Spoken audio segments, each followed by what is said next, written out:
Assalamualaikum warahmatullahi wabarakatuh. Kali ini kita membahas tentang Undang-Undang Nomor 30 Tahun 1999 tentang arbitrase dan alternatif penyelesaian sengketa.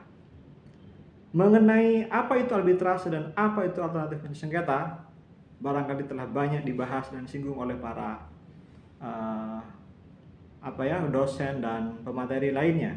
Ya, kalau arbitrase itu penyelesaian sengketa melalui kesepakatan para pihak yang sebelumnya telah ditandatangani perjanjian arbitrasenya. Baik itu nanti penyelesaian sengketanya menggunakan badan arbitrase institusional berupa kelembagaan memang khusus arbitrase seperti BANI misalnya, atau memang arbitrasenya dibentuk secara mandiri oleh para pihak atau arbitrase ad hoc ya. Itu mengenai arbitrase. Mengenai alternatif penyelesaian sengketa, yaitu penyelesaian sengketa itu dilakukan di luar pengadilan tentu atas dasar kesepakatan para pihak. Nanti alternatif itu bisa pakai konsultasi, mediasi, konsiliasi, negosiasi, dan penilaian ahli. Itu pilihan-pilihan kesepakatan yang para pihak bisa gunakan dalam penyelesaian sengketa secara alternatif. Lah, kita kali ini membahas lebih dalam bagaimana arbitrase itu dan alternatif penyelesaian sengketa secara umum dulu. Kita tidak bicara secara teknis dan membahas secara detail masing-masing alternatif penyelesaian sengketa dan bagaimana teknis arbitrase itu.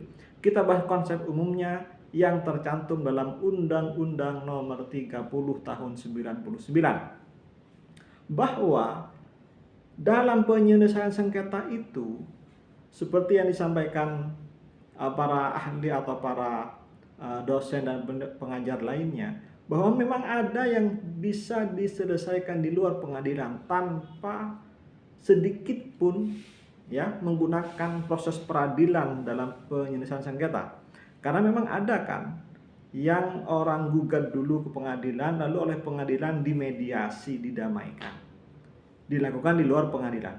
Itu sudah merupakan bagian dari proses litigasi sesungguhnya. Hanya amanahnya pengadilan harus memediasi terlebih dahulu.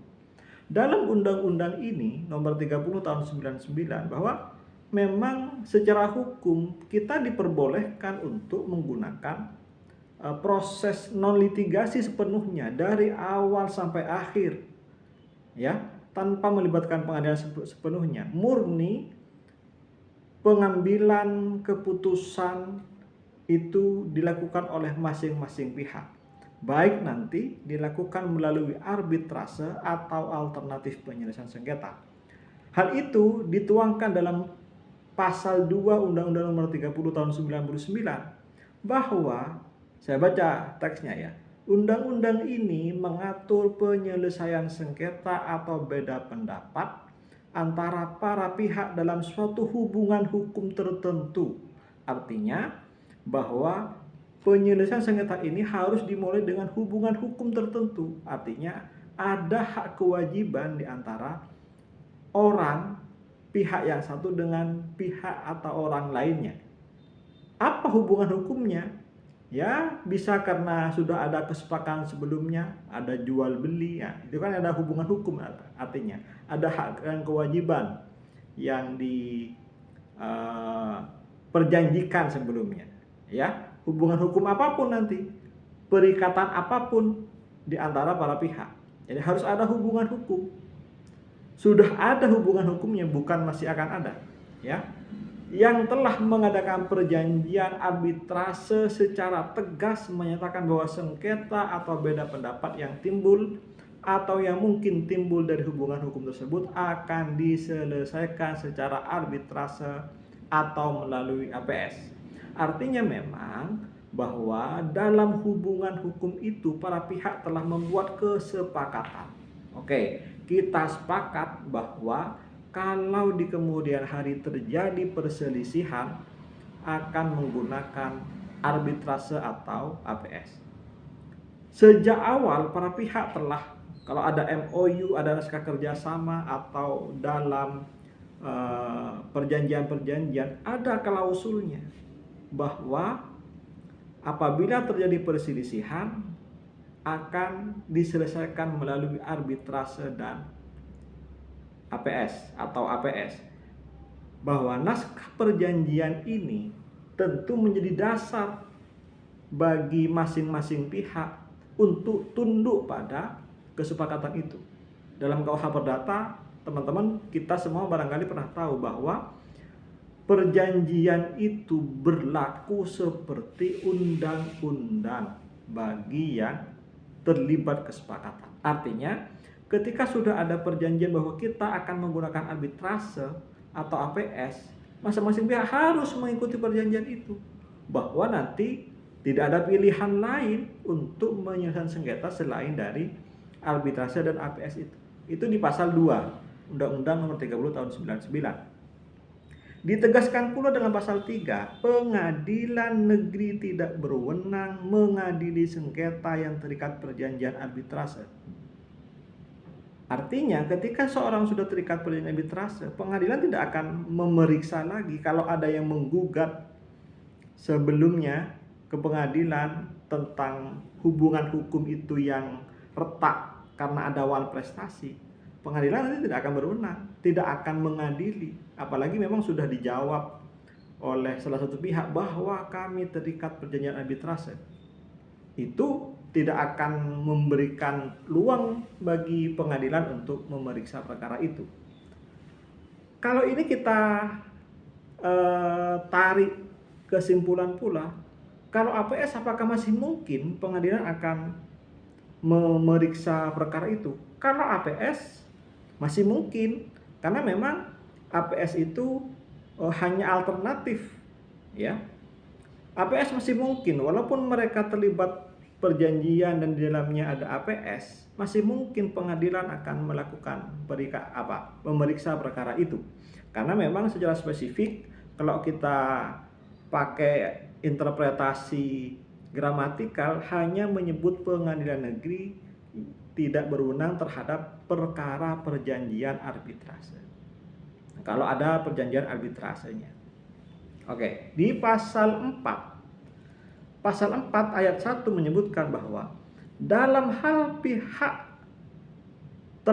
para pihak telah menyetujui bahwa sengketa di antara mereka akan diselesaikan arbitrase dan para pihak telah memberikan wewenang, maka arbiter berwenang menentukan putusannya mengenai hak dan kewajiban pihak lain jika hal ini tidak diatur dalam perjanjian mereka. Bahwa mengapa kemudian pengadilan tidak memeriksa perkara arbitrase? Karena arbitrase itu layaknya pengadilan pula, hanya ini orang menyebutnya pengadilan swasta. Karena mereka dalam arbitrase itu juga memutus perkara. Hanya saja lebih fleksibel dari pengadilan. Kalau di arbitrase hakimnya bisa dipilih sendiri atau yang disebut dengan arbiternya, sedangkan kalau di pengadilan kan hakimnya sudah ada. Nah, kalau di sini bisa lebih fleksibel dalam menentukan waktu dan macam-macam, biaya bisa diperkirakan oleh para pihak terhadap proses dalam arbitrase. Ayat 2-nya dalam pasal 4, persetujuan untuk menyelesaikan sengketa melalui arbitrase sebagaimana dimaksud dalam ayat 1 tadi itu harus ada dalam dokumen yang ditandatangani para pihak. Itulah kemudian perjanjian arbitrase, klausulnya dalam perjanjian para pihak harus muncul bahwa penyelesaian sengketa dilakukan secara arbitrase, harus muncul.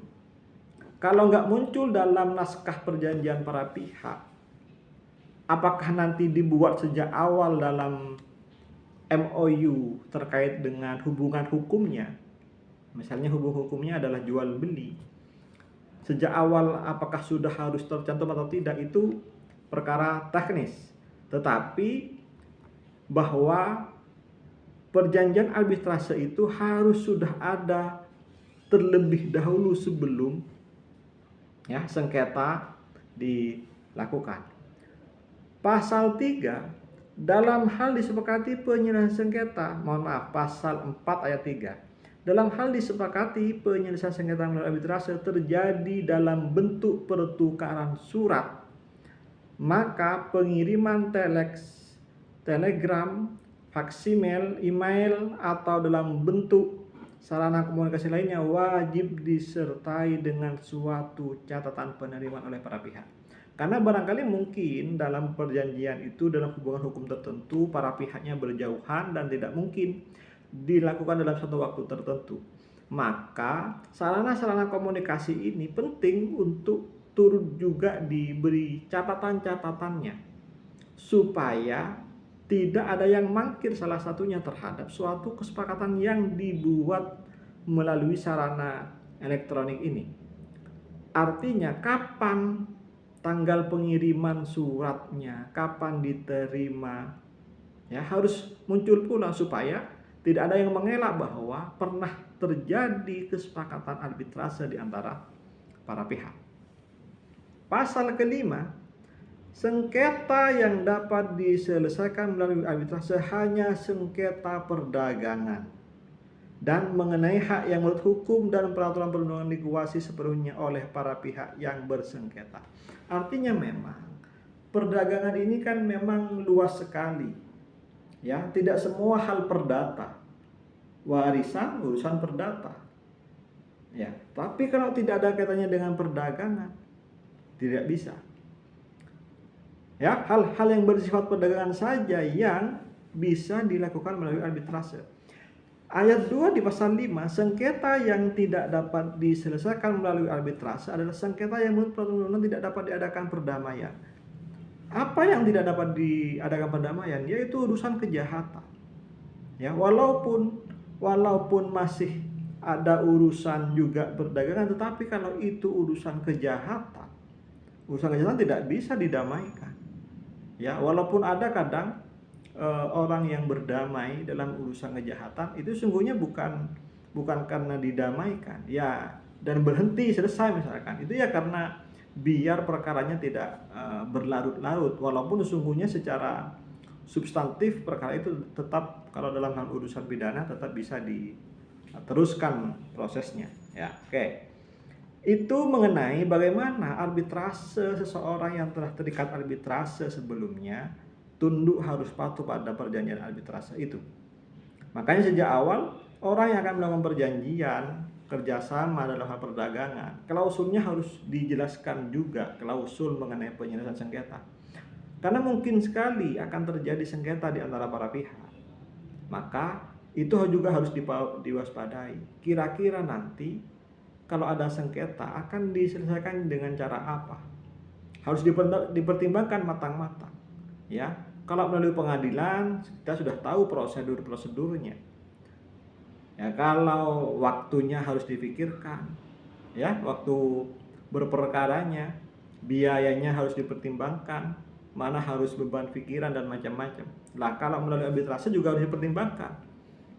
Barangkali kalau yang perusahaannya, bisnisnya sudah mentereng bagus, kalau melalui pengadilan barangkali akan terbuka untuk umum dan orang lain bisa tahu terhadap duduk perkara yang sedang dihadapinya. Itu juga bisa mengurangi citra dari perusahaan. Tapi melalui arbitrase ini kan sifatnya tertutup, hanya para pihak saja yang tahu akan perkara itu, ya. Barangkali itu juga tidak akan mengurangi citra dari perusahaannya. Itu salah satu manfaat menggunakan jalur di luar pengadilan. Itu tadi mengenai arbitrase, klausul-klausul dalam Undang-Undang 30 tahun 99 mengenai arbitrase. Mengenai alternatif penyelesaian sengketa dijelaskan dalam pasal 6, ya. Sengketa atau beda pendapat perdata dapat diselesaikan oleh para pihak melalui APS yang didasarkan pada iktikat baik dengan mengesampingkan penyelesaian secara litigasi di pengadilan negeri.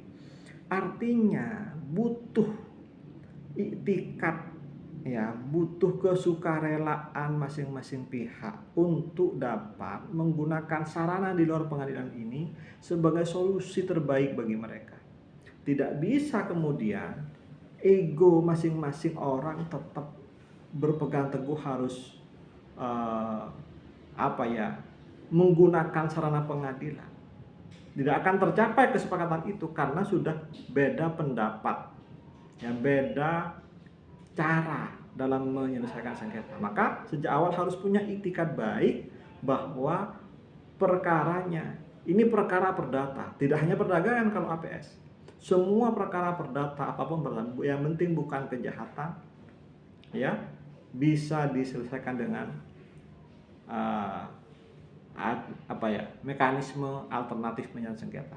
Ayat 2 menjelaskan bahwa penyelesaian sengketa atau beda pendapat melalui APS diselesaikan dalam pertemuan langsung oleh para pihak dalam waktu 14 hari dan hasilnya dituangkan dalam kesepakatan tertulis.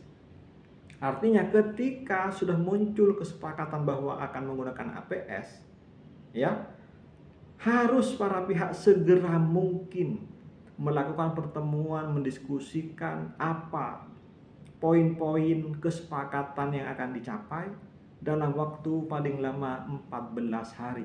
Artinya jangan pernah berlarut-larut dalam masalah. Apalagi urusan-urusan perdagangan, masih ada urusan yang lebih besar dari sekedar masalah beda pendapat ini. Lebih baik percepat, Bapak dipadatkan pertemuan-pertemuannya supaya 14 hari sudah ada kesepakatan dan diharuskan ada kesepakatan tertulis atau yang disebut dengan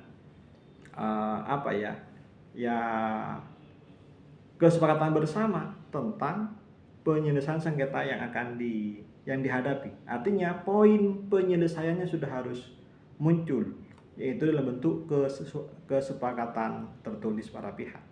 Ayat ketiga dalam pasal 6 ini, dalam sengketa atau beda pendapat sebagaimana tadi itu tidak dapat diselesaikan, maka atas kesepakatan tertulis para pihak, sengketa atau beda pendapat diselesaikan melalui bantuan seorang atau lebih penasihat ahli maupun melalui seorang mediator. Artinya pertemuan tadi itu kan para pihak harus bertemu untuk menyelesaikan sengketa. Pertemuan tadi itu dapat dilakukan sendiri oleh para pihak, yang itu kemudian disebut dengan negosiasi. Kalau tanpa perantara siapapun, para pihak bertemu, artinya itu negosiasi. Atau menggunakan pihak lain sebagai sebagai pelantara dari pertemuan itu. Apa pihak lain? Bisa konsultasi pada konsultan atau penilaian ahli, atau menggunakan mediasi, atau menggunakan konsiliasi. Itu semuanya menggunakan pihak ketiga, di mana peran-perannya antara konsultasi, penilaian ahli, mediasi, konsiliasi berbeda peran-perannya. Ya, ada karakter tersendiri dari 4 pihak ketiga yang bisa membantu untuk menyelesaikan sengketa itu. Ya.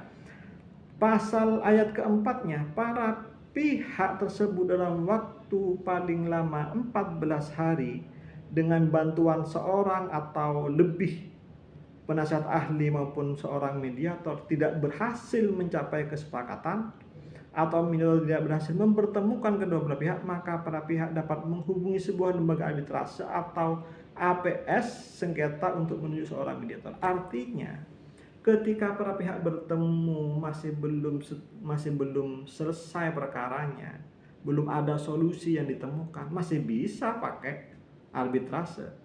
Ya, kalau sudah pakai arbitrase itu artinya para pihak tidak bisa berperan lagi untuk menentukan kesepakatan sendiri, tetapi nanti harus diputus.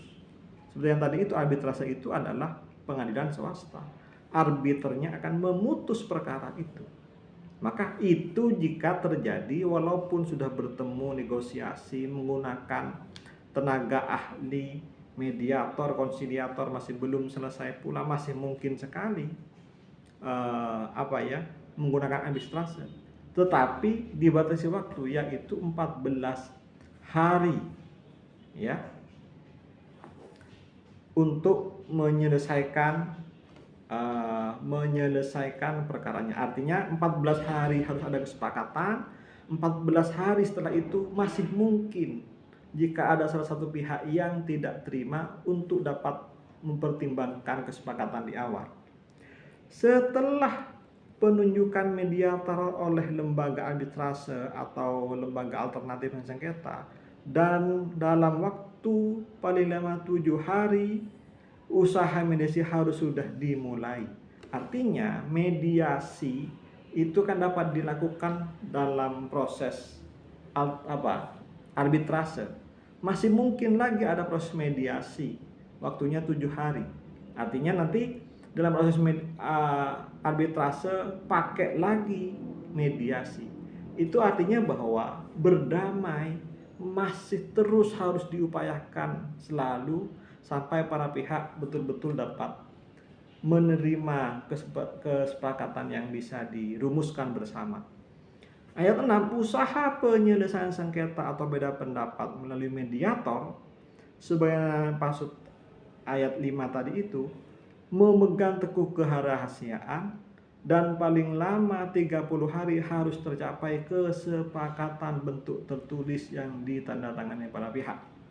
Artinya memang siapapun yang menjadi orang yang dilibatkan dalam suatu perkara, dalam hal ini adalah mediator, pihak ketiga yang netral harus memegang rahasia. Ya, tidak boleh bocor kepada publik, karena orang yang sudah punya itikat baik untuk bisa selesai secara alternatif itu sudah secara sukarela. Maka kalau ini bocor ke publik, ya justru akan menjadi citra buruk bagi para pihak dan citra buruk bagi mediatornya karena tidak dapat memegang rahasia. Dan kesepakatan itu harus tertulis lagi. Apa isi kesepakatannya? Dalam ayat 7, kesepakatannya tadi itu harus nanti didaftarkan ke pengadilan supaya ini dapat diperkuat sebagai akta vandading namanya ya. Bahwa kesepakatan pengadilan nanti akan membuat putusan bahwa kesepakatan itu berlaku mengikat layaknya putusan pengadilan. Nanti akan dikonfirmasi oleh pengadilan apakah betul kesepakatannya begini sebagaimana naskah perjanjian kesepakatan. Ya betul, akan dibuat putusannya bahwa cara penyelesaiannya seperti itu.